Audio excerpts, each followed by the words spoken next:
يقال دايما او يعني في التقارير في الحاجات اللي هي على النت والكلام ده كله، هم بيتكلموا عن البرد ونزلات البرد او الامراض الصدريه بشكل عام، ان ريسبيراتوري سيستم او الجهاز التنفسي بيبدا دايما، الجهاز التنفسي الصحيح يبدا دايما من الانف.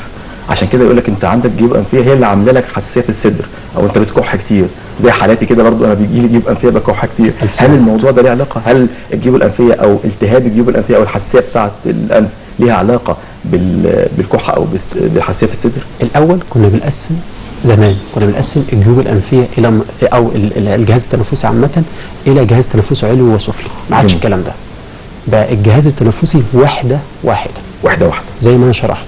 الغشاء اللي هيبطن الانف هو اللي هيبطن الحنجره، هو اللي هيبطن القصبه الهوائيه. ايوه انا اسف، يعني هو نفس نوع الغشاء، نفس نوع لكن مش هو نفس الغشاء، مش متصل ببعضه، كله متصل ببعضه. هو ده اللي احنا بنتكلم عليه. هي دي المشكله. ايوه، عشان كده لو تلاحظ في بعض الناس بعد دور البرد يقعد يكح كويس ويتشخص على انه حساسيه. لا، مش حساسيه، ده اسمه هايبر اكتيف ريسبيراتوري سيستم. يعني ايه هايبر اكتيف ريسبيراتوري سيستم؟ يعني الجهاز التنفسي بقى نشط قوي نتيجه للالتهاب الفيروسي، يبقى مش حساسيه، وبالتالي ياخد علاج معين لمده قصيره، ومش ما افضلش بقى اقول له انت عندك حساسيه انت عندك حساسيه انت عندك حساسيه وافضل اديله في ادويه.